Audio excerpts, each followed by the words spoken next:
Hello and welcome to the Ice Guys. This is the show that takes you into the world of the National Hockey League. Every game, every day, from a betting perspective. With pro sports handicappers, Ian Cameron, Alex B. Smith, and various guests from the world of hockey and sports betting. And now, here's your host, Ian Cameron. Welcome to the Ice Guys, Tuesday, February the 3rd. Ian Cameron, Alex B. Smith. We got Matt Robinson here for his final pre-Olympic break appearance on the show as well, ready to break down this Tuesday NHL slate with 3 days of NHL action left.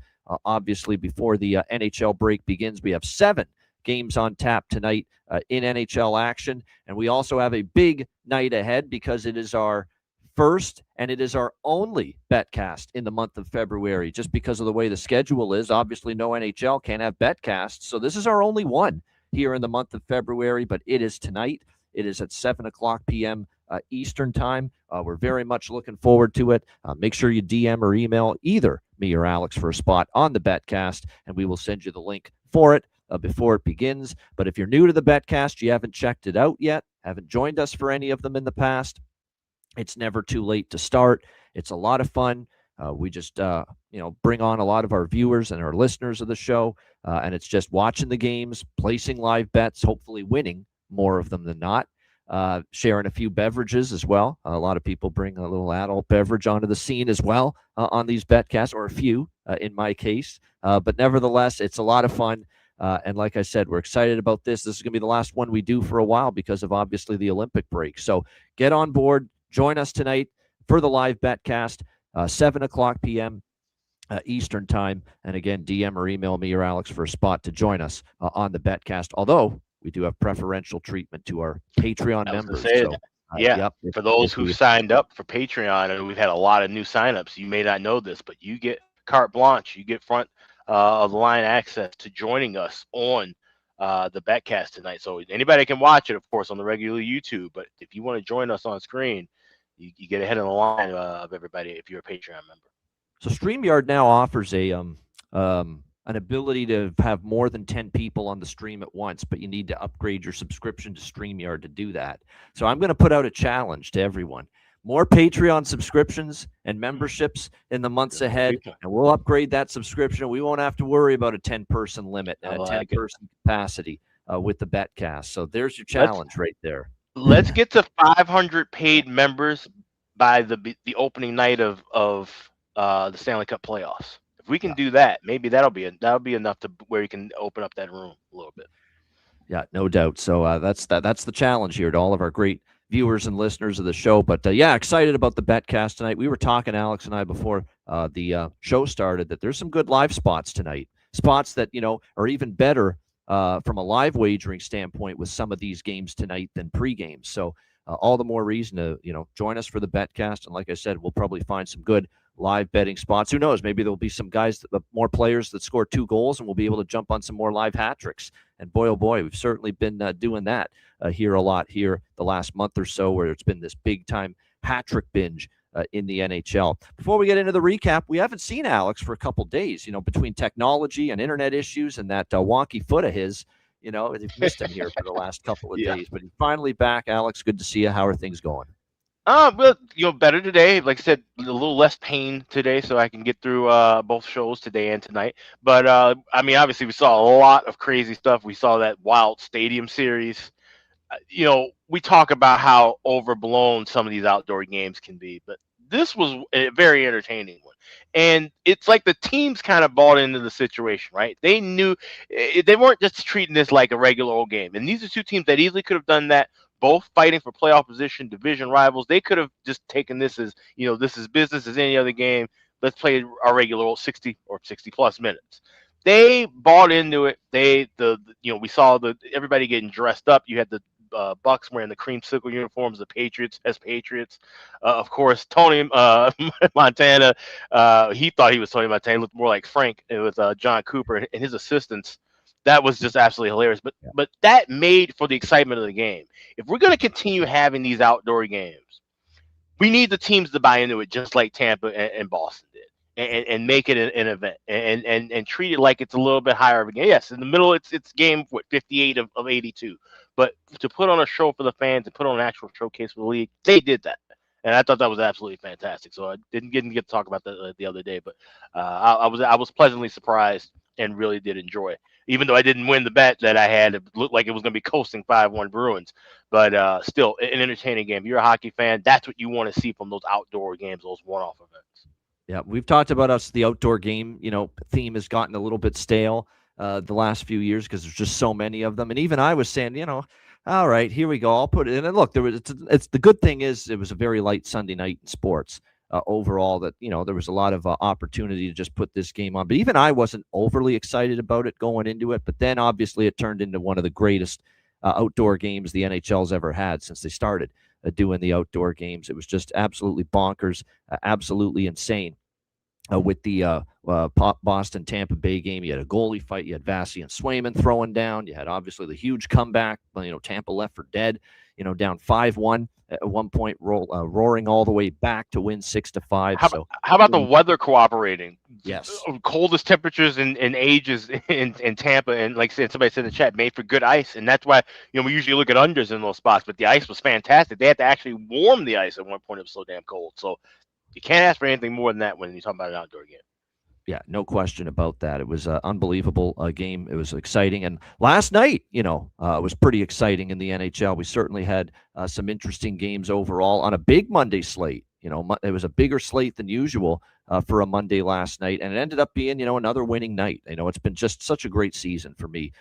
We're closing in on 60 units personally of profit this year in the NHL. It's been spectacular. It's just been, this is getting to the point now where this could be a career best season for me. In the NHL. It's reaching that stratosphere right now. It's been phenomenal. Last night, we put another plus units night on the board.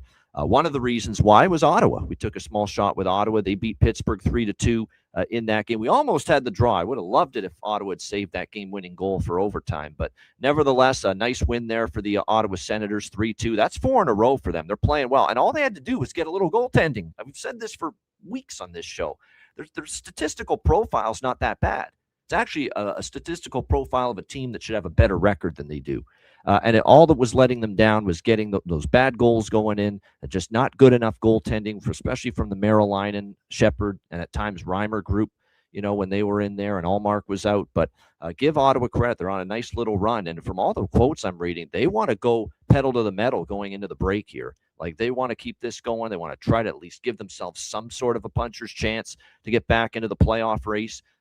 Before the break. So they're in action tonight against Carolina on a back-to-back. We'll see how they fare.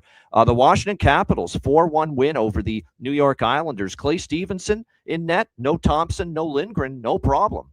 Played very solid, gave up just the one goal in the victory, and a nice 4-1 win for the Capitals there as they have now started to right the ship again after a swoon that they had. And this is another team, Spencer Carberry in Washington, just like I talked about with Ottawa.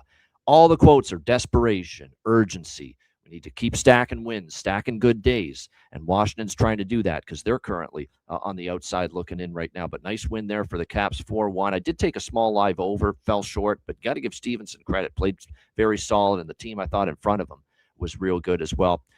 The more I watch, the more it looks like a new Buffalo Sabres team. Doesn't it look that way? I mean, my gosh, down 2-0, and you think, Florida, look out, the great start, 2 goals quickly in that game, but Buffalo erases the deficit in the opening period, ties it at 2, and then from that point on, they find a way to win 5-3. Although they got outplayed, the run of the play was definitely against Buffalo in that game. Shots at one point were 40-20, almost double in shots for Florida, but Alex Lyon, they call him the Lion King right now in Buffalo for a reason. Gosh, he was spectacular last night, absolutely spectacular. And by the way, no sweat with the saves prop, and I don't bet many of those. That's more Perlo's domain.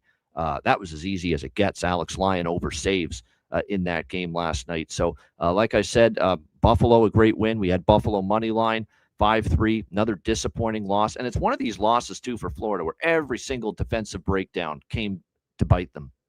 Came back to bite them. It ended up in the back of their net every single time. Another meandering performance from goalie Bob, and that's been part of the issue, too. He hasn't played as well. The injuries have mounted. It's already bad enough, obviously, with the likes of Marchand and Lundell. There was a scare with Sam Bennett in that game last night, but looks like he's going to be okay, and he is okay because he's just been announced as a guy that's going to replace Anthony Cirelli on Team Canada at the Olympics. But great win there for Buffalo, 5-3 over Florida.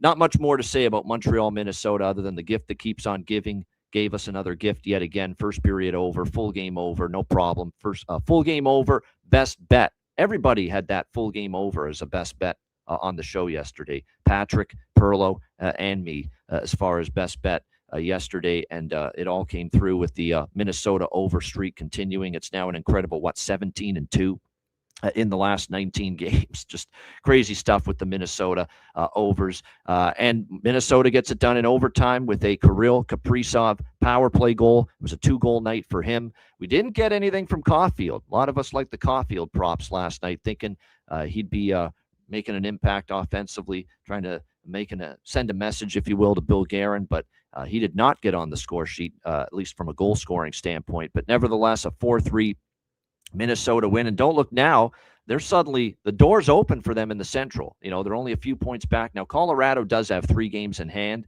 but this Colorado stumble has kind of opened the door here for Minnesota a little bit in the Central, but they get a 4-3 win against Montreal. Crazy game in Nashville. We thought 5-1 is now becoming the new bad lead to have, apparently, in the NHL. It was 5-1 Boston. They blew it and lost 6-5.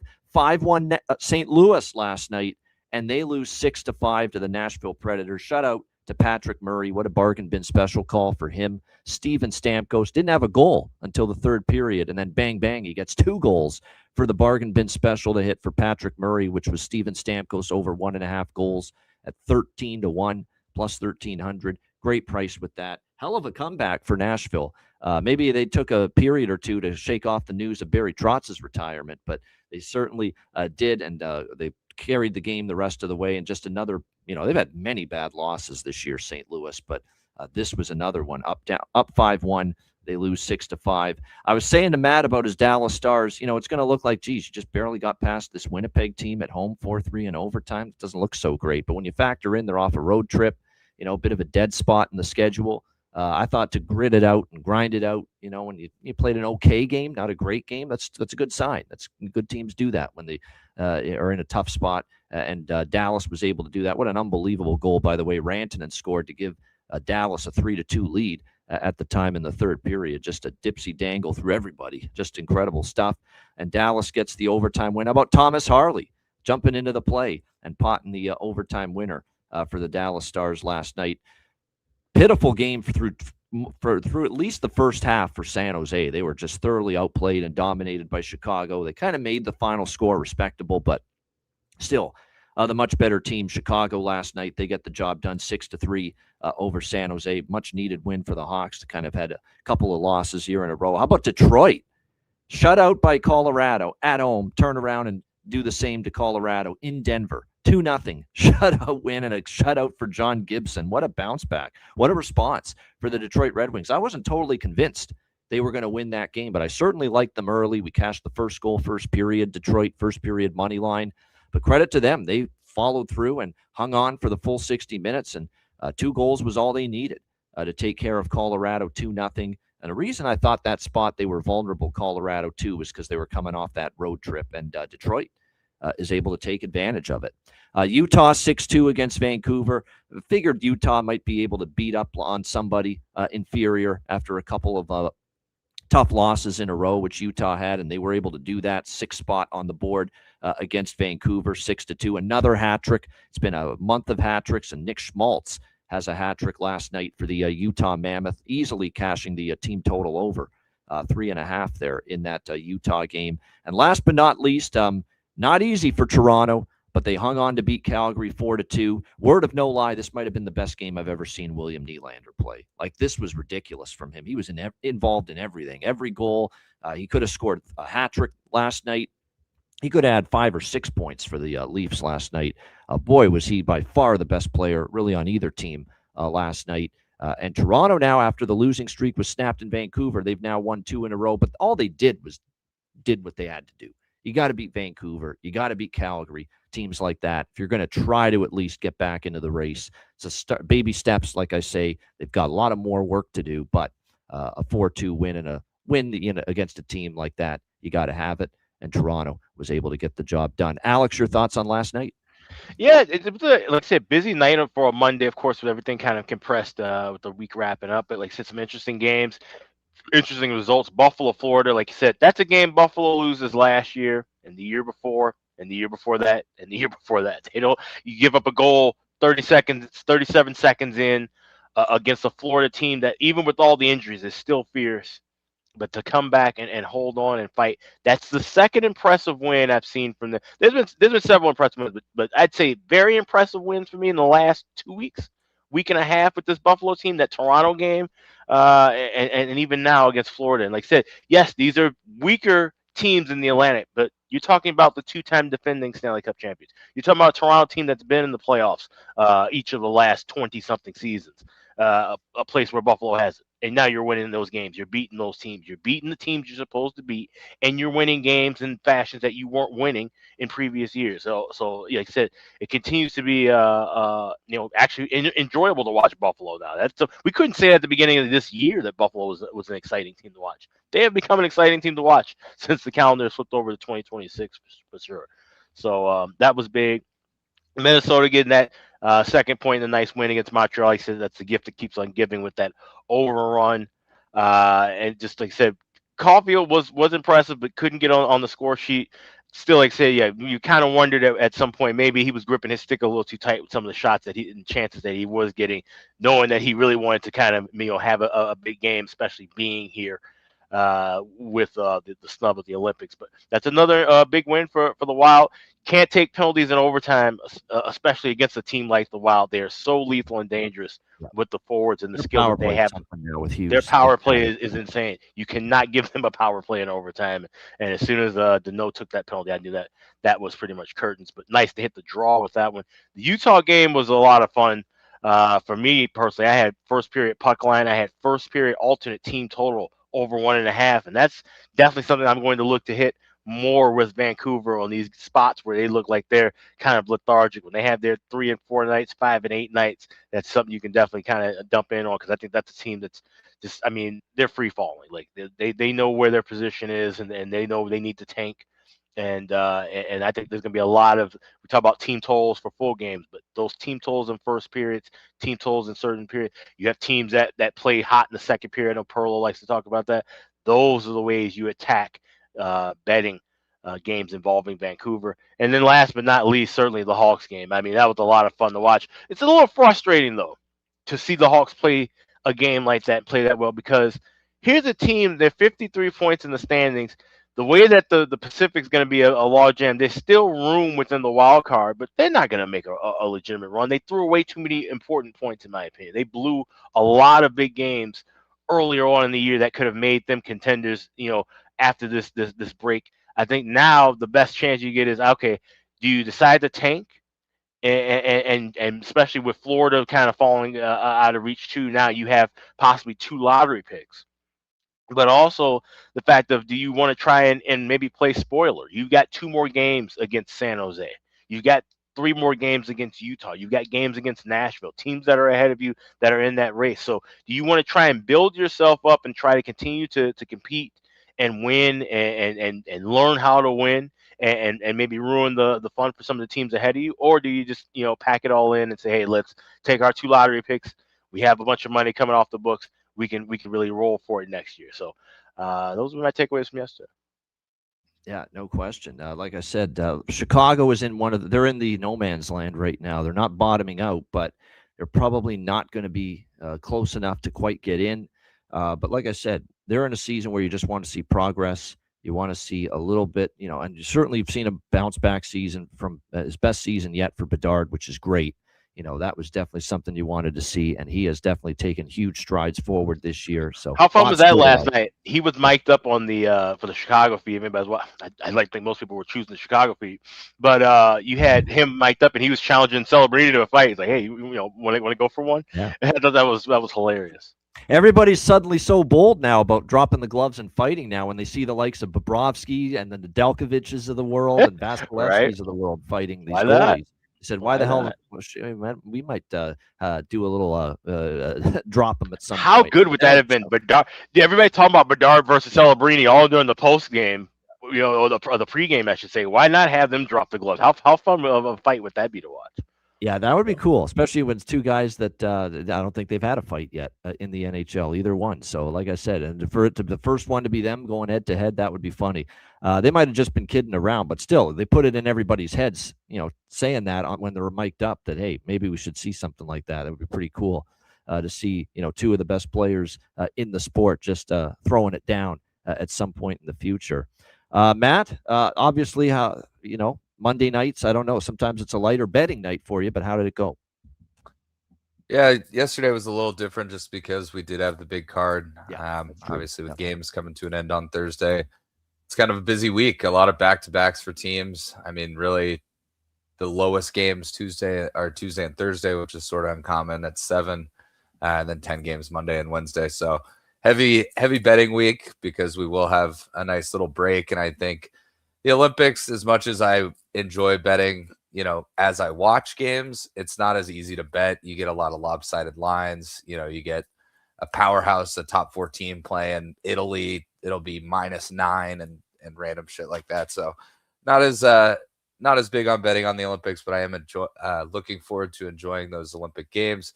As far as yesterday, pretty solid night, honestly. I had the overs in the Wild Montreal game, which came to hit. I actually had a same game parlay on that one, 1.5, 5.5. So that was a nice little hit. I had the over in the Buffalo Florida game, which obviously Buffalo scared me a little bit early. They looked a little flat, but coming back and scoring 5 goals on 20 shots is pretty impressive. I did have a couple. I think I had the over maybe in that Senators Penguins game that didn't quite get there. So that was an L. As far as the Stars game went, I watched the show yesterday. I know the consensus was draw, which obviously was a nice hit for everybody on the show. And then under, I actually felt a little different. Dallas is kind of on a roll right now. It's 5 straight wins, but during that process, they are giving up goals. Their offense and power play is definitely heating up, but 5.5, the angle to make it make sense was definitely the U.S. Goalie factor. You expect both goalies to want to play well, but just seemed, and it's interesting. That's the third 4-3 game for these two teams this year. So it was nice to get the over there. I told Ian, I live bet Dallas down 2-1. It just felt like they were playing pretty good hockey. It's like the third game in the last 6 or 7 games that one of the goals was a routine dump by Winnipeg, hits the ref, causes a lot of change. They get an on-man rush and they score. The broadcast was saying, had that gotten past the linesman, it's a routine puck retrieval by Miro. He likely gets that out. There's no big danger there, but obviously turned into a 3-on-1, and Winnipeg scores. So a little bit of bad luck there, but they were playing well. And again, especially at home, I feel like they're never out of it if they're within a goal or two goals even. And as they've shown lately, a 3-goal lead is also not super safe for them. They like to let teams back in. It's not like Winnipeg hasn't blown any leads this season. Yeah. So, no, but it was a good win, 2 wins there. And then late night, I actually, after the first period of Leafs, Flames, Canucks, Mammoth, I took a live bet. I think I got Mammoth, Canucks 6.5, Leafs, Flames 4.5, parlayed. It was like plus 160. And then that second period with the Leafs in Calgary, pushed that. And then obviously Mammoth. Vancouver's a team that I'm looking at over. It's just, they're giving up 6 goals to anybody in the league. So, overall, really good night. A lot of good games. We've got a good card tonight. There's 10 games tomorrow. A lot of great looks. I'll actually be at that Dallas-St. Louis game tomorrow night in Dallas. And then Thursday, we wrap up the pre-Olympic freeze with another 7-game card. So a lot of action to look at and excited to get into it. No doubt. But before we get into that, as you guys know, on many weekends, Matty Robb is with his Reno Ice Raiders playing hockey, and he was playing a couple of games at home this weekend in Reno against San Diego, and on the second half of that back-to-back, our guy just happened to have a hat trick for his team, Reno, in a 5-1 win, and of course, when you watch NHL games, the post-game interview is a very common occurrence, especially with the guy that is called the number one star of the game. And sure enough, obviously, a guy that's had a hat trick has got a pretty fucking good chance to be the number one star of the game. And Matt Robinson was, following the Saturday win for the Reno Ice Raiders over San Diego. So he got to do the post-game interview. And let me put it this way. We might be making some history showing you this here, but maybe the first time I've ever seen a post-game interview where someone takes a swig out of a flask. I don't think I've seen that before. It is a absolute first. So here is our guy in action following a massive performance and a big win for the Reno Ice Raiders, 5-1 on Saturday. This is Matt Robinson doing the post-game interview with the voice of the team, does the games on the online stream we sometimes watch when Matt's in action. Here it is from after the game on Saturday so we'll let night. you have that. Matt Robinson with the hat trick. I believe it's your second hat trick here in Reno, possibly third, maybe fourth. I don't know. You score so much. It's a beautiful thing to watch. Oh, I'll pick that up. No worries. Cheers, mate. Well done. How much fun is it to play with such creative guys here in Reno? Oh, it's great. I mean, every year I've been here, we've, had a couple new guys come in, but they fit right in. It's just such a good group in the locker room. And obviously games like this weekend end up being a blast. Sellouts both games this weekend. How fun is it to play in front of an electric crowd to charge you guys up? I say it all the time. I mean, without our fans, I think there would be guys on our team that, reconsider playing, but it's such an unbelievable environment that every year, when the off season kind of slows down and we're getting back into it, it's like the excitement's so much there. And, sellout crowds like this make it all worth it. The fans here are the best in the league. So I love it. Next weekend. So there you have it. That's Matt good stuff. Robinson interviewed post-game and gets a nice little post-game shot of Scotch was in that, you said?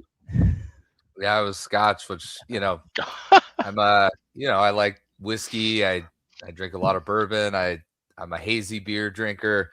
But after a hockey game, usually a nice Coors Light is all you can ask for, something super light and watery, after playing hockey for 3 hours. So it's not the NHL. This is a senior men's league here in Reno, Nevada. Trust me, professionalism is not the be-all, end-all. If you want to have a fucking drink after the game, you can have one, right? Oh, yeah. And so a little smoky Scotch wasn't maybe my preferred first sip after a game, but when he offered it, hard to turn it down right there on the spot. So had to give it a little go. Hey, you got that's definitely not the thing you'd expect.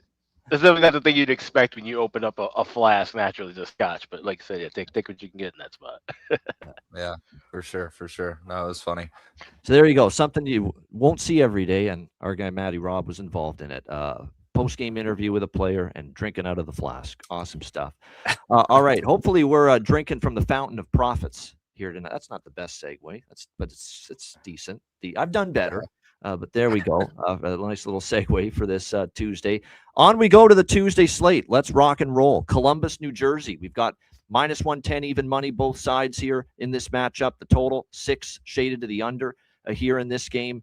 A couple injury notes. Jack Hughes is out and pretty much confirms that he's probably going to be shut down at least until the Olympic break. But what about his status for the Team USA now? That's the bigger question moving forward. But he is once again out tonight for the New Jersey Devils. Kirill Marchenko is a absence tonight for the Columbus Blue Jackets in this game, as he won't suit up. So they will miss him, certainly. He's been great this season for the Jackets. Won't play on the top line for them. But we'll see if they can make do without him. They've certainly been playing well. We've talked about it. The coach bump has been real for the Blue Jackets. 8-1 is now the record for Columbus in 9 games since Rick Bowness took over as head coach. So we'll see if they can keep it rolling. I love the quotes from Bowness, too. He said because he didn't love what he saw against St. Louis. They won that game 5-3, but he said, I didn't love parts of our game. He says, we got to work on things. They had a hard practice yesterday. Stay on our toes, keep the pedal to the metal. He says, Still got a lot of work to do, still got a lot of improvement to be made here. They know where they're at, and they have closed the gap. They've got themselves very much in the hunt again, 4 points back of the third-place Metro team, which right now, of course, is the New York Islanders. So they're very much back in the race again with this 8-1 stretch. But I like Bones saying this. Keep everybody on their toes. Keep everybody dialed in, focused. No exhaling. No, patting yourself on the back for a nice 8-1 run. No, there's still a lot of work to be done if you're going to try to make the playoffs. I like that mentality. Look at this Devils team. They're coming off a 4-1 loss to Ottawa. They're 1-3 in their last 4. The only win was an overtime game, just barely, against Nashville by a score of 3-2. I think the price is cheap here for Columbus in this game. Now, I know New Jersey's played them well. New Jersey's 7-2 in the last 9 meetings. New Jersey beat them on New Year's Eve in Columbus, 3-2. But Columbus did get the win in New Jersey the one previous time they came here to Prudential Center, 5-3. Back on December the 1st. We'll see how this one plays out, but I like Columbus here. I'm just riding it. Talked about how, been riding this team for not every game, but most games since Rick Bowness took over. I think they get the job done here. Columbus -110. I don't even mind that it's Elvis Merzlikins in net. This guy now 4-1 in his last 5 starts with a 2.49 goals against average, and it's not like we trust Jacob Markstrom hand over fist compared to Elvis. He's had a up and down type of season. So I'm on Columbus here. Nothing with the total. Maybe during the betcast tonight we'll get involved with the total, but nothing with it pregame. And I have to point this out. Get on some Isaac Lundestrom player props tonight. He is going to be on that right wing side on the top line, filling in for Kirill Marchenko tonight for the Columbus Blue Jackets. Not to mention he did get on the board in the last game. He scored a goal for Columbus in the win against St. Louis. So he scored in the last game. He'll be with Fantilli and Marchment on the top line tonight. So Lundestrom's props are worth a look. Kent Johnson, too, because he scored last game, and he's been better and getting more chances under Rick Bowness. And, of course, Charlie Coyle. I know he finally didn't score, the last game against St. Louis, but still been playing well. So there's definitely a good chance that the Blue Jackets props are worth a look once again here. Alex, what do you think? Columbus, New Jersey. We're finally at the point of the season now. It's last week of the Olympic break, and of course, once we get out of the Olympic break, where you just take what the bookmakers give you, ride the hotter team, and at this price, you have to go with Columbus. That's a spot that I definitely love. But I like them, like I said, with those quotes coming from Bowness as well, saying, "Hey, we played well, but we need to play better." This is a great candidate for first goal, first period. I've got that pregame plus 25. I got a small piece of the first period over, -122. Of course, it's a betcast night, so we can wait for that to cross over into plus money territory as well. Go a little heavier with that. So those are my 3 plays with this one. Columbus money line, first period over, like I said, shaded a little bit more in game, and first goal, first period for the Blue Jackets. Yeah, and there's some good New Jersey value, too. Like, even though I'm on Columbus, doesn't mean you can't bet the other team and some of their props. Gricic and Lenny Haminaho are going to be on the second line with the captain, Nico Hischier. So with Haminaho, the Finn, and Gricic, there's probably still some value. And we've got Cody Glass Repair, Cody Glass Replace. We have him, and we have Connor Brown now with Timo Meier, it looks like, on the top line for New Jersey tonight. So there's definitely value with Brown and with Glass here tonight as well, assuming they are indeed on that top line as it's currently listed at the moment. Maddie, what do you think here in this one, Columbus, New Jersey? Yeah, I'm going to ride with Columbus as well. I think, since Bones just got there, it's been a big boost for them. They're playing well. And I just don't think New Jersey is in great form right now. Obviously, without Jack Hughes, makes things even worse. It does weary me about a full game over. I do like the first period over as well. But the full game, I just don't know if New Jersey really chips in much here. So what I'm going to do instead, since it's a good price, even on the money line, -110, I'm going to split it though with Columbus -110 money line, and then Columbus to win in regulation. I don't really see this going to overtime. I think Columbus, I would even consider a puck line here, but just on the off chance, we get a 1-goal win. Maybe it's 3-1 and New Jersey scores a goal with empty net with 8 seconds left and Columbus wins 3-2, something like that. So I'll have Columbus on the money line, Columbus on the 3-way line, and the first period over in this one. Yeah, Mason Marchment for What the Puck NHL in our chat. Yeah, no argument. He's on the top line.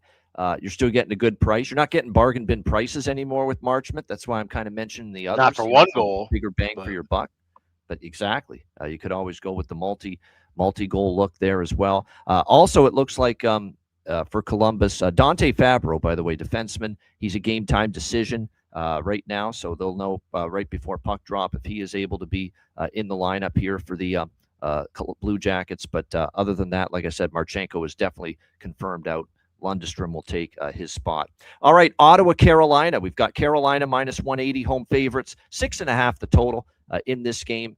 And by the way, regarding Columbus, tells me how good they're playing too, with the fact that I don't normally back a team with the rest disadvantage, but they had it against St. Louis and they still won on a back-to-back.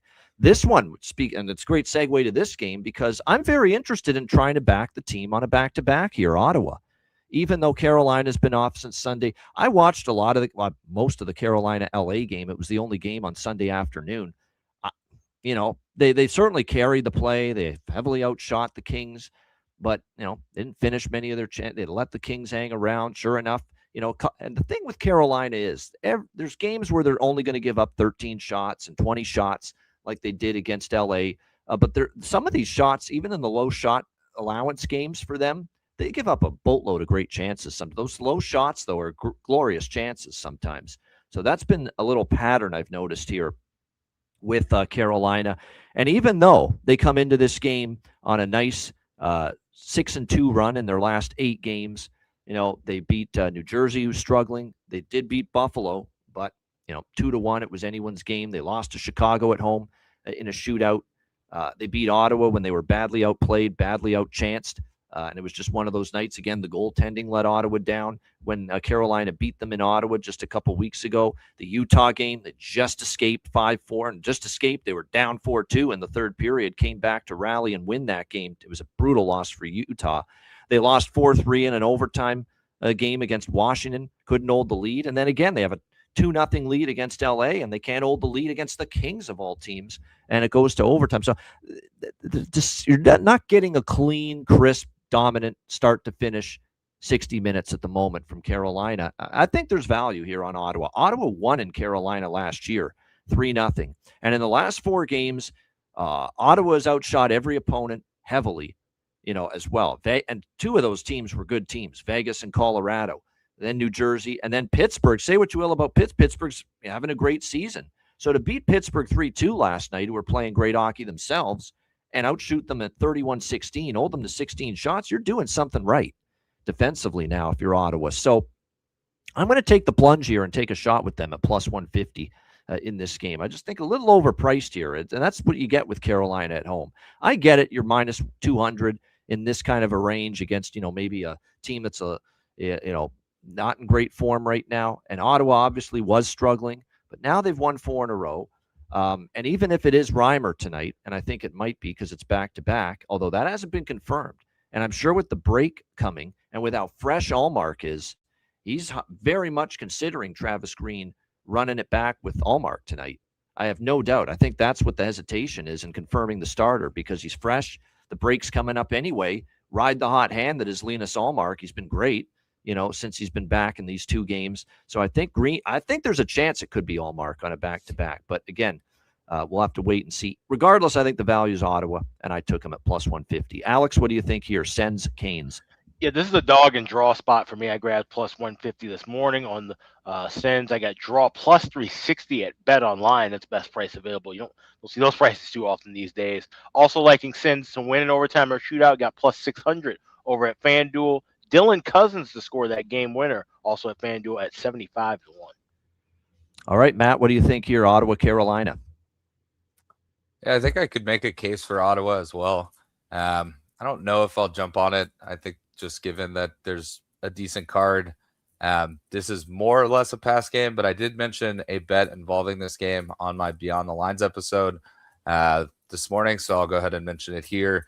So what I did is I parlayed this game at over 5.5, and then the Seattle Ducks game at 5.5 that we'll get into a bit later at plus 165. So those are 2 games that I love. 5.5, 6.5 is a little juicy for me, just on the off chance we get, a 4-2 final in this game. Again, I could see it being Ottawa. But yeah, that's my only play involving this game is the parlay with the Ducks Seattle, both games at over 5.5. That makes a lot of sense because I'm kind of with you. I think at 5.5, I like the overs, and at 6.5, I'm a little put off by the overs in both of those games, Ottawa, Carolina, and Seattle, Anaheim, for that matter. But putting them together at 5.5, I could see why you'd be wanting to do that. No question. It's a good night to attack totals that way. We'll be talking about a high total a little bit later, so it makes sense to kind of combine and parlay some of these totals. Yeah, no question. As far as props tonight, Timmy Stützle has scored in 3 straight games for Ottawa, so if you want to ride that wave, you can. Aho in back-to-back games. It is worth noting, and you mentioned Dylan Cousins to score the overtime winner. He has indeed scored in 5 of the last 10 games, 2 of the last 5 games for Ottawa, so he has picked it up a little bit offensively here of late in recent games. You look at Ottawa's lineup tonight, it's going to be pretty much status quo. You're not going to really change a winning lineup that much. But yeah, Batherson, Stützle, Giroux, Tkachuk, Cousins, and Ridley Gregg, the top 6. For Carolina, Svechnikov, Aho, Jarvis, Hall, Stankoven, Blake, the top 6 here for them. So not a whole lot of changes there. Nikishin, by the way, I want to point him out because he scored from the blue line in Carolina's last game against LA. And he's gotten a couple of points here of late and starting to, maybe get a little bit more involved in the play. So keep an eye on him. There is some offensive talents there with him on the back end. Bussey is likely going to be in net for Carolina. I think it's safe to assume it will be him in net. Not confirmed, but I would expect Brandon Bussey to be the starter here for the Hurricanes. All right, Washington and Philadelphia. Philadelphia minus 130, home favorite, 6.5 the total. I should be all over Philadelphia here in this game. I should.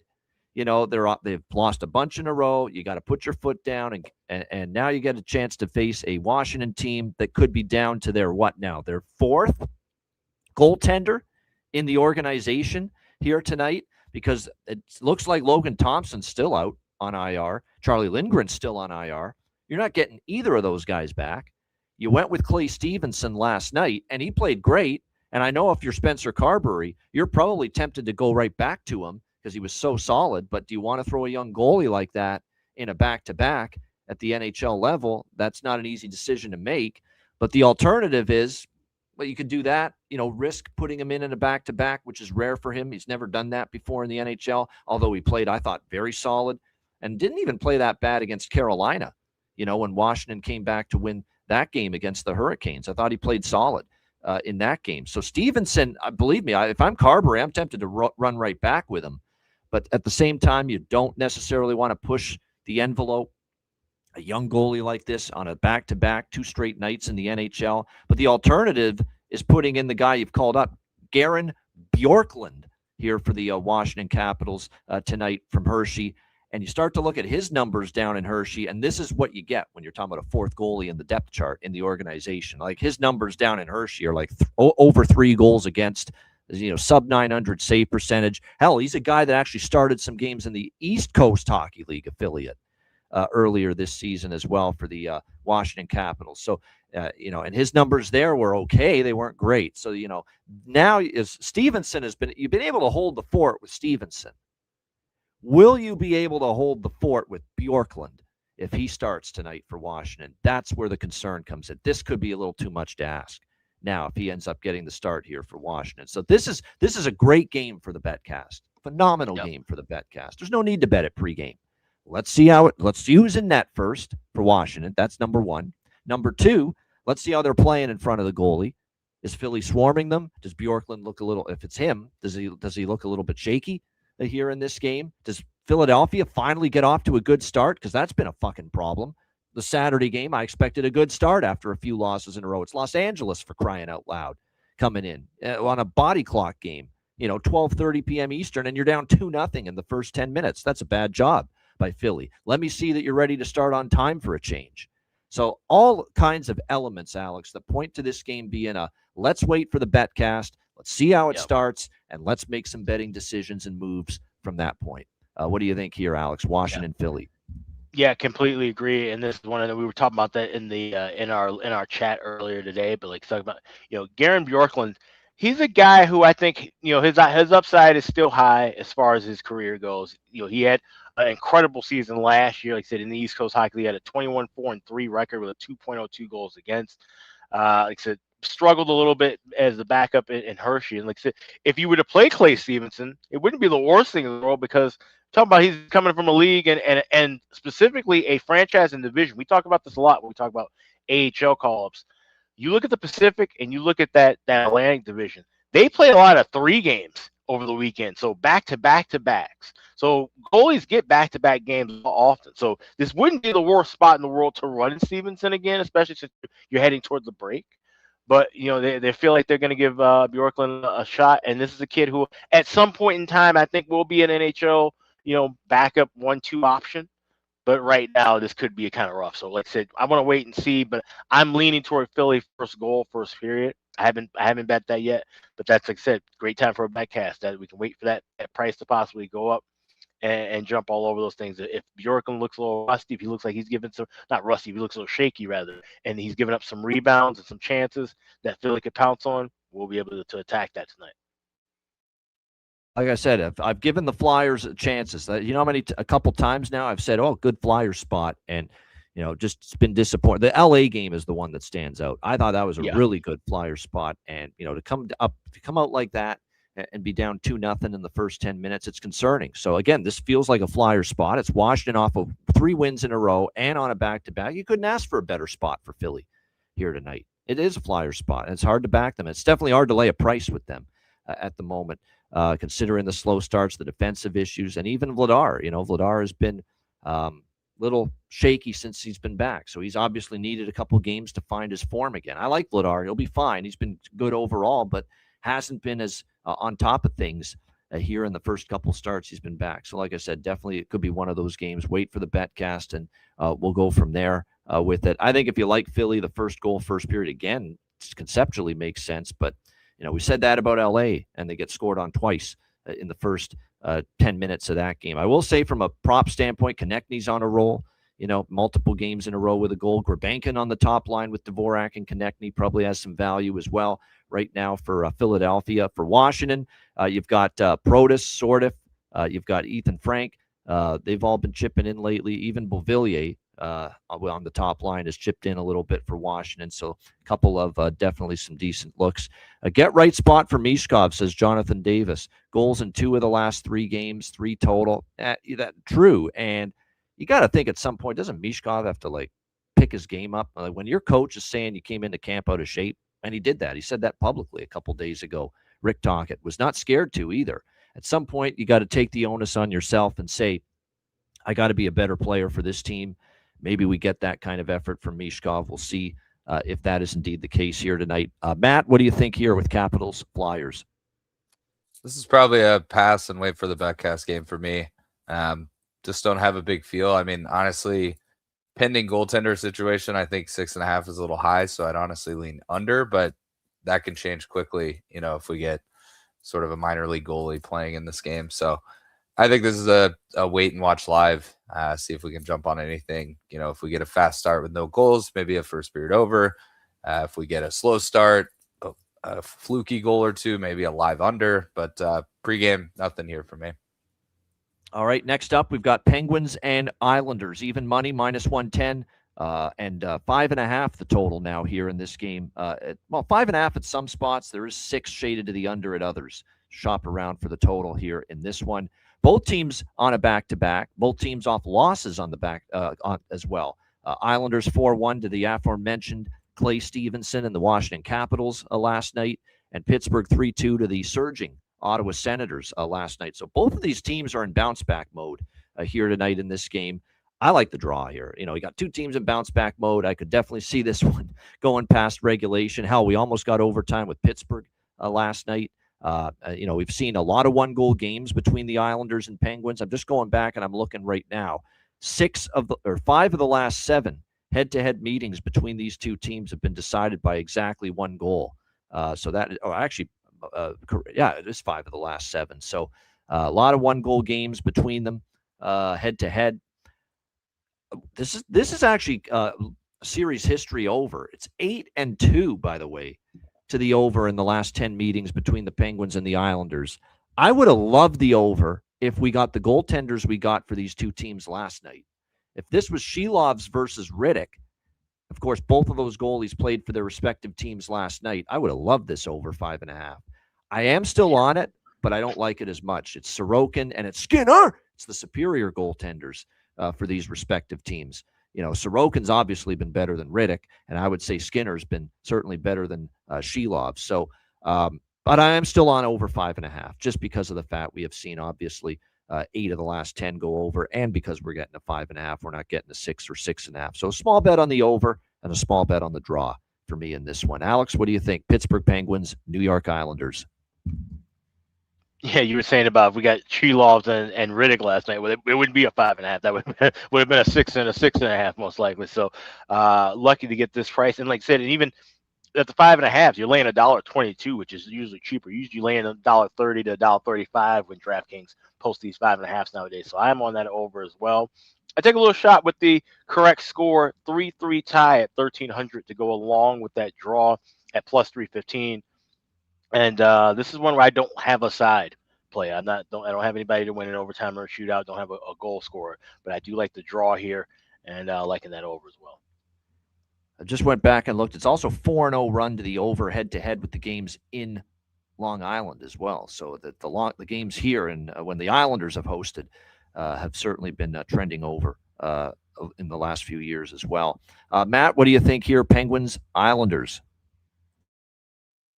Yeah, I'm going to take a shot at the over just based on series history, but sort of similar. Two teams on back-to-backs, both teams playing their better goalie. You know, Skinner, during Edmonton, the fan base really wanted to see Skinner out of there, and then, you know, he gets to another team that I wouldn't call, you know, an elite team, and he's played really well. So his numbers have been good in Pittsburgh. So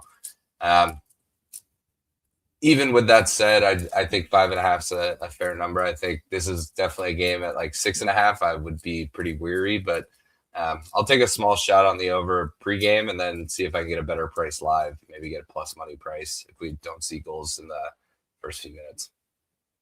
Yeah, a few props that I do like here. By the way, Matthew Barzal, 2 straight games with a goal. Igor Shinikov, we've talked about him quite a bit. 3 of the last 5, he's found the back of the net. 5 of the last 10. For the Pittsburgh Penguins. He's been good. I'm coming back to Ben Kindle. He didn't score last night against Ottawa, but he has scored 3 goals in 3 of the last 5 games, and you're still getting a good price with Ben Kindle here for the Pittsburgh Penguins here in this game tonight. You know, we've been waiting for Brazo has been knocked down, so because Brian Rust is back here tonight from his suspension. So Brian Rust retakes his rightful spot, his usual spot, alongside Raquel and Crosby on the top line for the Penguins here tonight. But yeah, Shinikov and Kindle are the ones. Mantha too. Mantha's picked up some offensive steam of late, so he could be someone to target. For the Islanders, I mentioned the 2-game goal-scoring streak for Barzal. I'm going to go try again with Jean-Gabriel Pageau. This guy is suddenly, like, I cashed a bargain bin with him recently. He has been flourishing again offensively. He scored in 3 of the last 5 games, 4 of the last 10 games for the New York Islanders, and you can still get him in that plus 500 range. J.G. Pageau for the New York Islanders. He has certainly picked up his goal-scoring game here in recent games for the New York Islanders. So at that price, I think it's worth betting it. All right, Buffalo, Tampa Bay. This is actually, I like what Alex said. This technically a national TV game, but this is the streaming platform, ESPN Plus, and you know the boomers, they can't find it half the time. But never, the 80-year-old hockey fan is going to have a hard time pulling up ESPN Plus on his television. Let me put it that way. So it's like, that's why it's like a pseudo nationally televised game when we consider it. But it is on ESPN Plus exclusive. Buffalo, Tampa Bay, Lightning minus 190, home favorites, 6 the total in this game. Now it's back-to-back for Buffalo, and they're off a monster comeback win against Florida, 5-3. That's the concern. You want to back them again on the second night of a back-to-back. But they weren't happy with their performance or their effort. You know, Lindy Ruff talked about it. Some of the players talked about after the game. You know, we didn't play great last night against Florida, and we needed Alex Lyon to kind of bail us out and really carry the day for us because Florida was peppering him most of that game. Lyon was tremendous. Buffalo knows they could play better than they did last night, even though they got a big win against Florida. And I think there's a chance they might play a better game here, even on a back-to-back. And they are 6-3 in the last 9 meetings against Tampa Bay. You'd be surprising to see that, but they have played the Lightning very well. But more than anything, this is not so much about Buffalo, a bet on spot, because I think Buffalo, obviously at this price, a team that's 21-5 now in their last 26 games. Buffalo, obviously 21-5 run at this price. You're interested, but this is not for me so much a bet on Buffalo here. This is the mother of all fade spots for me with Tampa Bay, especially early. I mean, my gosh, Sunday with the pomp and circumstance of the outdoor game, the Stadium Series game, coming dressed as Tampa Bay Buccaneers, football jerseys, football uniforms, the big, pregame introductions, John Cooper dressed, like a character from Scarface, the crazy, intense, emotional, nasty, chippy game that Boston Tampa Bay turned into on Sunday, the fact that they were down 5-1, left for dead in that game, and then come all the way back, exhaust all that energy and emotion and intensity to come back and beat Tampa, or to beat Boston 6-5, and you throw a goalie fight on top of that with Jeremy Swayman and Andrei Vasilevsky, and you throw on the fact that there's multiple injuries coming out of that game for the Tampa Bay Lightning. Cirelli ruled out tonight. Nick Paul, one of my favorites on this Tampa Bay Lightning team, also ruled out and not playing here tonight for Tampa Bay. This is just an emotional hangover spot that I'd be stunned.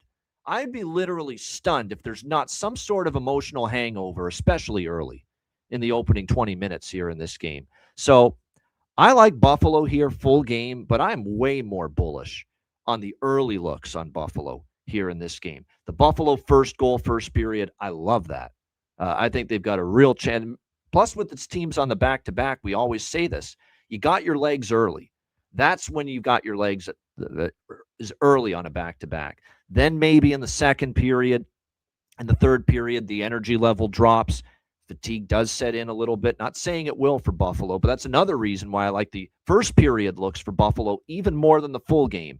You've got them still relatively fresh, the adrenaline of playing the back-to-back after last night, and I think Tampa Bay is at their most vulnerable and maybe sleepy, dopey, whatever word you want to call it, here in the first 20 minutes. So I love Buffalo first goal, first period, Buffalo first period money line. I will also take Buffalo full game money line, but I like the first period looks better in this game. I think there's a first period over. Buffalo is heating up big time with first period overs lately. I think it's now, 10-2 after last night to the first period over in their last 12 games. So first period over. I think I might make this a bifecta too, because it looks like we are going to see Colton Ellis in net for Buffalo on the back-to-back. UPL's hurt. I don't think Lyon is starting on a back-to-back, and Ellis he's all right. He's okay. He's had some good starts, but he's also had some shaky starts. So you could eventually see Tampa find the back of the net here too as well. So yeah, over bifecta and those Buffalo looks that I mentioned. First goal, first period money line, a little smaller on the full game money line in that plus 160, plus 170 range. Alex, what do you think here? Buffalo, Tampa Bay.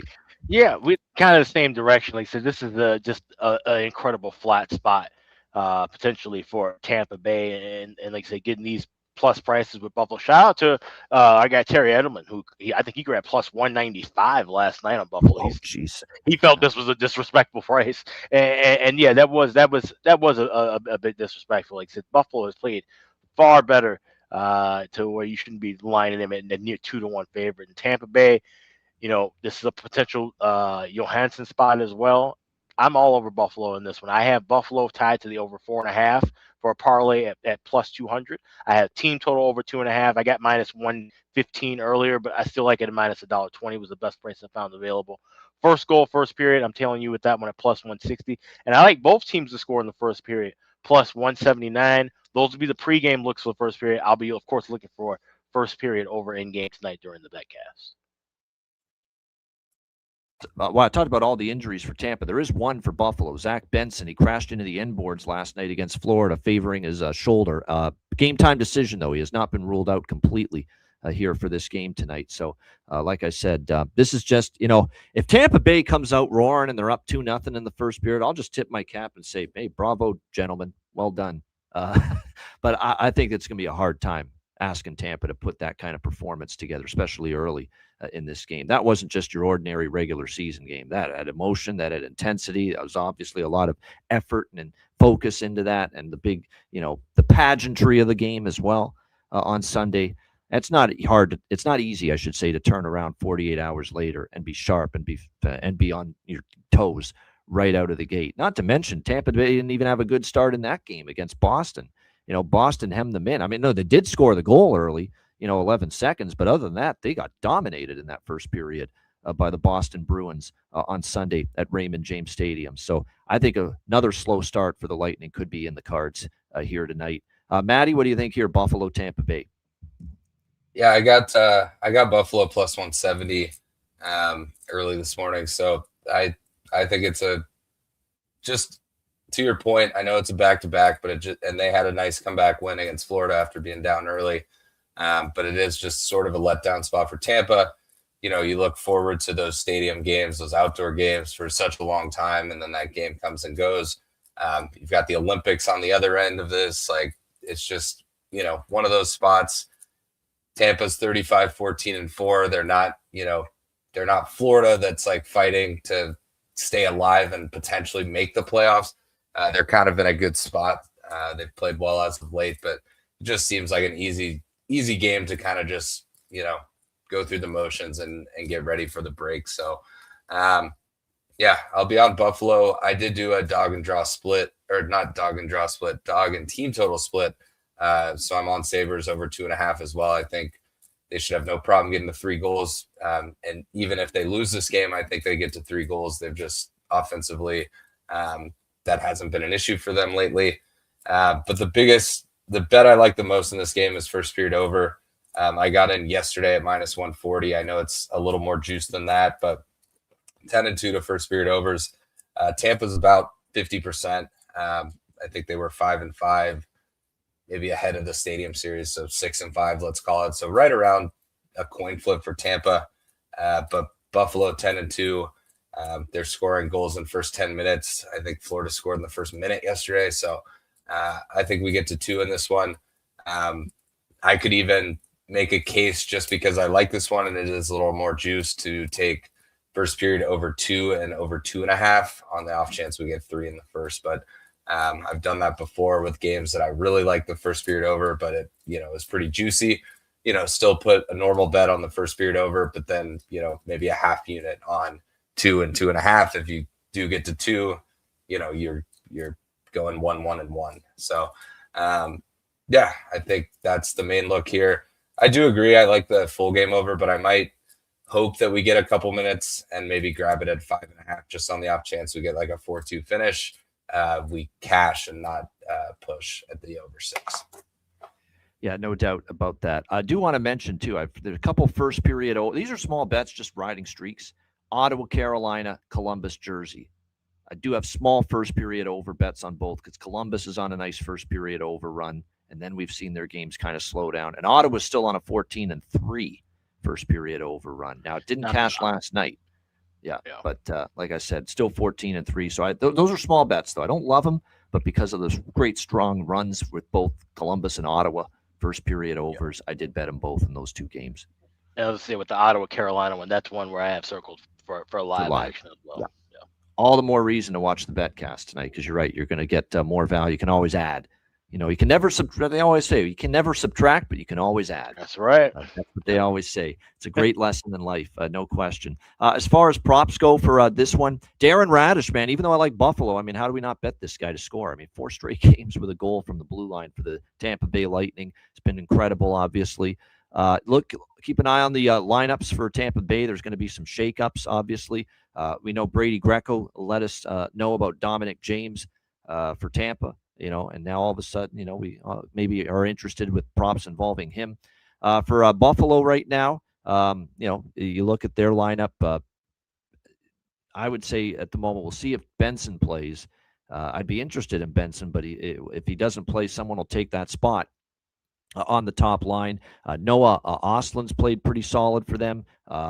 Jack Quinn has started to light the lamp at least a little bit. Zucker, Tuck obviously recently had a hat trick against Toronto, but Josh Doan, there you go for Buffalo. He got on the board last night in the win against Florida.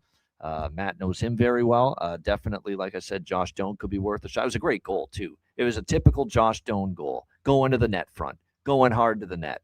That's what makes him such a great player for this team. He goes to the areas you need to in order to score goals. All right, Toronto, Edmonton. We've got Edmonton minus 180, home favorite, 6.5 the total. Sidewise, I don't know. I don't want Toronto on a back-to-back. They haven't really proven much other than they beat two shitty teams, Vancouver and Calgary. Let's see if you can beat Edmonton now. And Edmonton with a big rest advantage and coming off, getting embarrassed and bombed on home ice by Minnesota on Saturday, 7-3. So I know I don't want Toronto here on a back-to-back. And Stolarz, with how shaky he's looked in net since he's been back. And he's going to get the start here. This is only his third start, I believe, and he hasn't looked great in either one. The loss to Vegas, the loss to Seattle in his two previous starts. But I'm not laying minus 180 with Edmonton, not a chance. With the Connor Ingram and Tristan Jarry goaltending combination right now, frickin' frack for the Edmonton Oilers, and there's issues there, and they're not defending great in front of the goalies either. The defense is culpable with some of these issues. They've given up 3 goals or more in 4 or 5 straight games on this homestand, the Edmonton Oilers. Even if they want to commit to better defense after giving up 7 to Minnesota, are they capable of it? Or the goalie's capable of keeping the puck out of the net? So obviously, look, Toronto is on a good first period overrun. It's 5 straight first period overs for Edmonton as well. But this is a betcast night.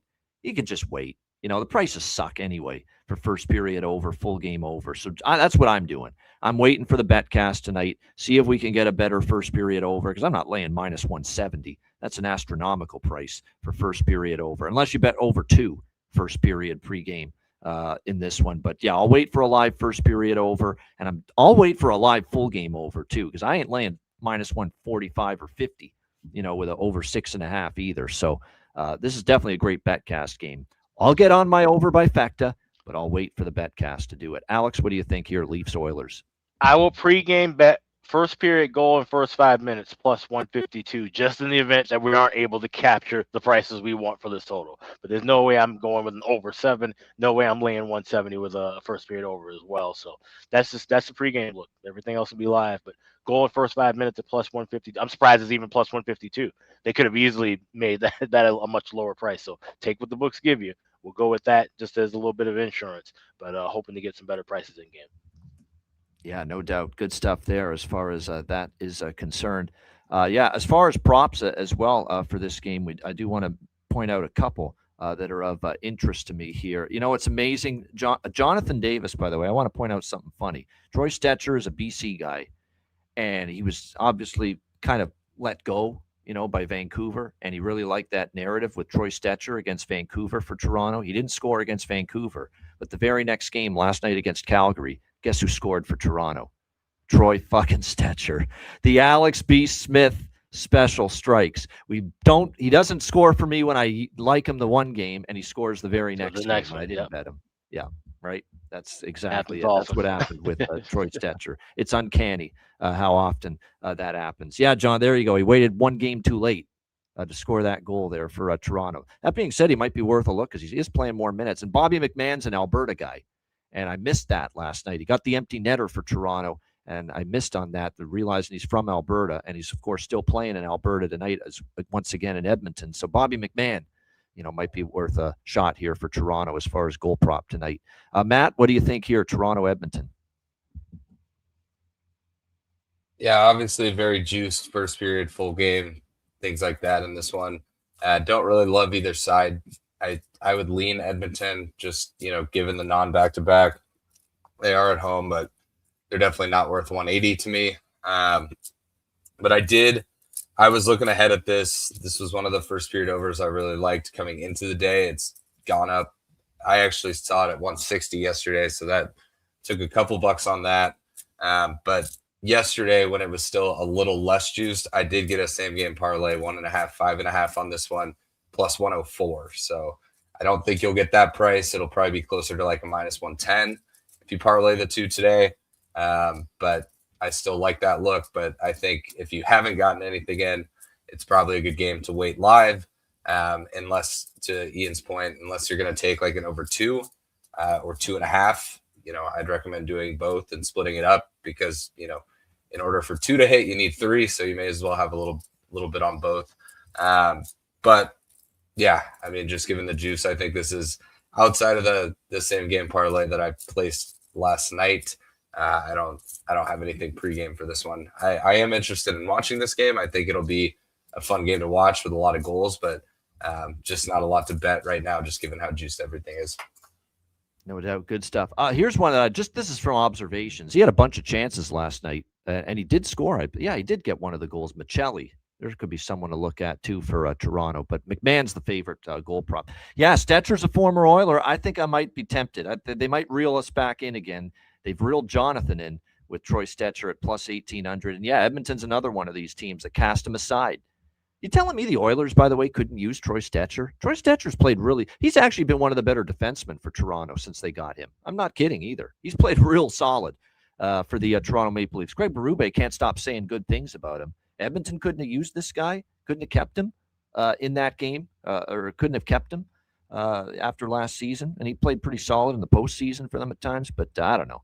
Just when you see Edmonton still having these issues with keeping the puck out of the net, you wonder about stuff like that. Sometimes. All right, last game. This is the second game of a TNT doubleheader. The first game I forgot to mention earlier is Pittsburgh and the New York Islanders. The second game is Seattle and Anaheim. Anaheim minus 135, home favorites, 6.5 the total here in this game. You told me October we'd be ending a betcast with Seattle Anaheim. Are you fucking kidding me? Really? We got to end a betcast with Seattle Anaheim? Really? But now you tell me Seattle Anaheim is going to wrap up the betcast. It's a good game. Both of these teams are playing well. Seattle, the last few games, 4 games in a row they've won, 5-1 in their last 6. They're very much right in the wild card race in the Western Conference. New Jersey, Washington, Toronto, Vegas, the 4 wins for the Kraken during this 4-game win streak. Anaheim's rolling again. They had those 2 losses back-to-back against Edmonton and Vancouver, but still 8-2. In their last 10 games. They responded with a great win against Vegas on Sunday night, 4-3. These teams are, and it's big 2 points on the line for these 2 teams, of course, with where they're at in the standings. I like the draw here. I'm going to take a shot. I think this could be a 3-point game here between these 2 teams tonight, Kraken and Ducks. We'll see about the side. This is one where I think Anaheim live, because they are a bit of a comeback cardiac kids type of team this year, Anaheim. They have had some comebacks in the past that I'll look for Anaheim live if they're trailing, but I'm not going to lay minus 135 pregame because I do respect the way Seattle's playing.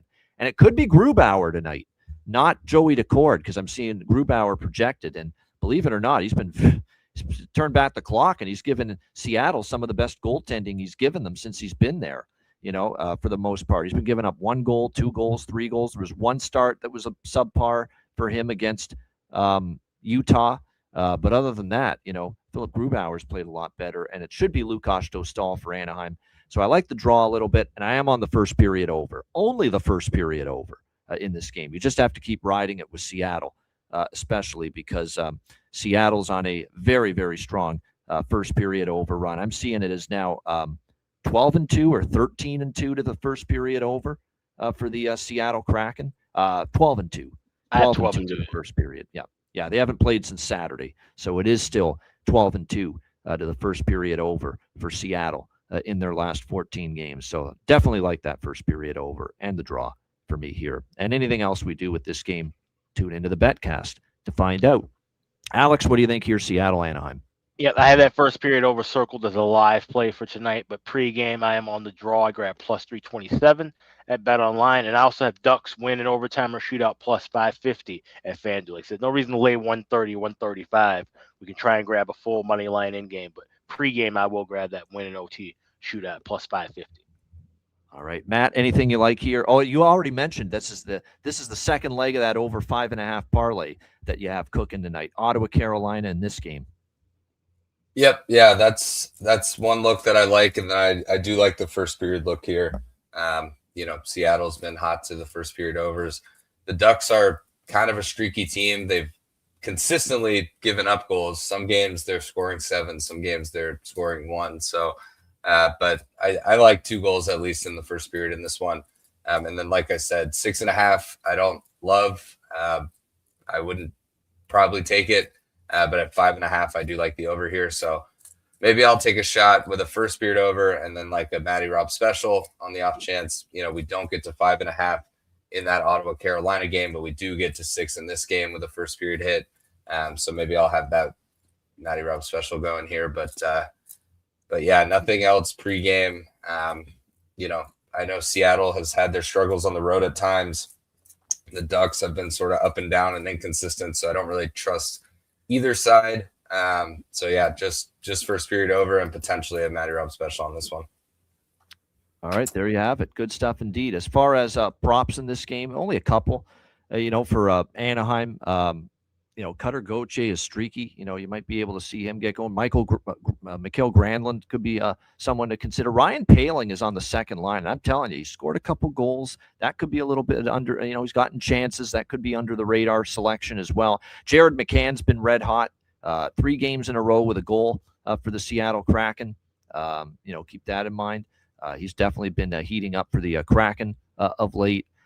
I might just bet him because he's a former Hamilton Bulldog, and I see him on the top line or on the second line now with Tolvanen and Stevenson. Ryan Winterton played for the Hamilton Bulldogs, his junior hockey here, just down the road. So, like I said, could be something just a sentimental goal prop bet with him up on the second line here tonight for the Seattle Kraken. All right, great stuff. Shout out to everyone. Hit the like button. Appreciate it very much. This is not the last you've seen of us today because we will be back tonight, 7 p.m. Eastern. Ice Guys live betcast, our one and only for the month of February. So make sure you get on board and join us for it. DM or email me or Alex for a spot on the betcast, and we will send you the link for it before it begins. Although the VIP treatment goes to the Patreon members. Not first come, first serve, but they will get priority seating, if you will, in the Ice Guys live betcast bar. So make sure you join us tonight, 7 p.m. Eastern. Looking forward to the live betcast. Check out wizardsportspicks.com. Matt Robinson mentioned it. Beyond the Lines video. He does it every Tuesday. So make sure you check out that video with Matt Robinson. Daily premium picks, long-term subscriptions available as well. For me, at number 1 ranked at Wizard Sports Picks in the NFL and NHL. Profitable NBA season as well. So check it out, wizardsportspicks.com. Check out patreon.com/iceguys, just $10 per month. Goalie charts, totals charts, daily betting cards, sides, totals, player props posted each and every day on the Patreon page. And I know we're going to have a break in the action with NHL, but we're going to go back to doing what we did during the summer last year. Days with no NHL. I'll still throw out a few plays. I'll put a little card together, some NBA stuff, some college basketball stuff. All my Olympic hockey wagers will be posted on the Patreon page as well. So we'll still keep some kind of betting card going for the Patreon members, even during the Olympic break without any NHL. So make sure you check it out. Again, just $10 per month. Your membership goes a long way to supporting the show and keeping it going long term. Get on board, just $10 per month at patreon.com/iceguys. And also check out the Ice Guys store, iceguys.myspreadshop.com. We've got hats, we've got t-shirts, we've got hoodies. We will have some new merch coming after the Olympic break as well, so definitely stay tuned for that. But definitely check it on out right now, iceguys.myspreadshop.com. All right, bargain bin special of the night. Best bets coming up right after we hear from our great Ice Guys sponsors.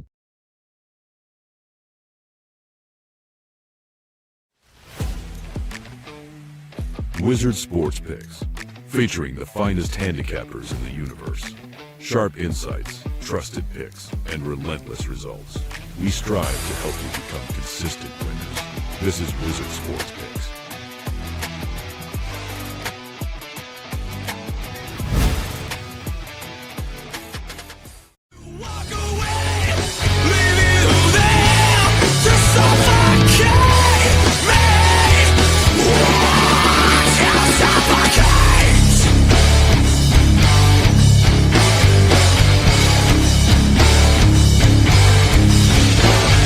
Please for yourself with my mouth is no one.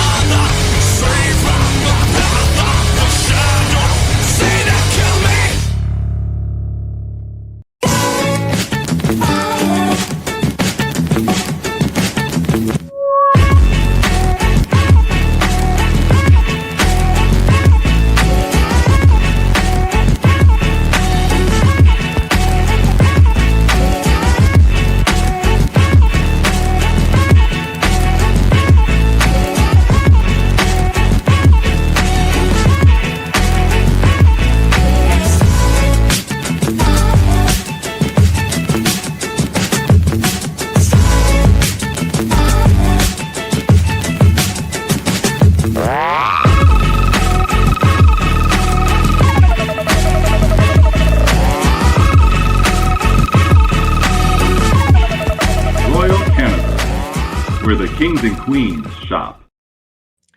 Thanks to all our sponsors, including Royal Cannabis. Check them out, royalcannabisshop.com, 20% off with promo code ICEGUYS. All right, good stat by Jonathan won't be on the betcast tonight. So there you go. There's going to be an extra spot available. Jonathan won't be able to join us tonight, but he did want to point out for the scoreless first periods. This is obviously something we've looked at a lot with live wagering. Scoreless first periods, the second period over 1.5 in games with a scoreless first period are now 25-13 since January the 1st. That's pretty damn strong. That's pretty damn good when you think of it. So again, scoreless first periods, bet second period over, and it's 25-13 since January 1st. So that's really good. Good stuff. Date night. Holy shit. Good stuff, Jonathan. Well done. Have fun. Awesome stuff. Yeah, enjoy it. All right. Let's rock and roll. It is time for a bargain bin special of the night. Thanks to Patrick Murray yesterday for getting the job done and getting, obviously, the bargain bin special with Steven Stamkos, over 1.5 goals. We'll see if we can keep it rolling here tonight. Alex, we'll start with you. Bargain bin special of the night. Yeah, I've got a pair of them. First, we will start with that Columbus game tonight. And I'm looking at Mason Marchment. Not once, but twice. We've been cashing a lot of these 2-goal props. He said, had Patrick Murray get it last night. We've been cashing, of course, the live hat tricks as well. I think we could be looking at grabbing some live hat trick prices with him because I like him to score 2 goals here. So Mason Marchment plus 1,900 to score 2 goals for Columbus. The second pick, go to that Philly-Washington game. Like I said, whichever goalie they throw for the Capitals, they're still talking about a minor league guy. It's either Clay Stevenson or it's Bjorklund making his debut. I'm looking at Denver Barkey to score a goal. You can get him plus 475 at a couple of different shops. Anytime goal scorer for the Philly Flyers. That'll be my second bargain special for the night. All right, good stuff indeed for Alex B. Smith. 2 bargain bin specials of the night. Matt, what do you got for bargain bin special of the night? I've also got 2, and there's a little bit of overlap in a way. So one of them, I actually also have Mason Marchment circled, but 2 points plus 400. So, I am going to sprinkle a couple bucks on 2 goals now that that's Alex's bargain bin, but just need 2 points regardless, playing on first line minutes, playing on the first power play. I like Columbus in the spot. I think New Jersey's not looking too hot. So just Mason Marchment, 2 points plus 400. And then got to go with Old Faithful. Josh Doan, he scored last night. He's got 2 goals in his last 5 games. He hasn't been quite as hot as he was a bit ago because he has dropped down the lineup a little bit, but he's still playing on the first power play. He's still getting out there with the top 6 guys at times throughout the game. So, maybe his, slowing down has been a gift and a curse because he's back in bargain bin material at plus 330. So Josh Doan, anytime goal, Mason Marchment over 1.5 points. Those will be my 2 looks for tonight. All right, there you go. I like them, both of them. All right, I've got 2 as well. We're going to also go to that Columbus, New Jersey game, but it is not Mason Marchment for my bargain bin special of the night. No, we're going to a guy that's replacing Kirill Marchenko on the top line. The value's outstanding. He scored in the last game against St. Louis, and now he's on the top line. Isaac Lundestrom for the Columbus Blue Jackets, plus 575. The price, you can't argue with that. Plus 575 for someone playing on the top line tonight for Columbus. So Isaac Lundestrom, Columbus, plus 575.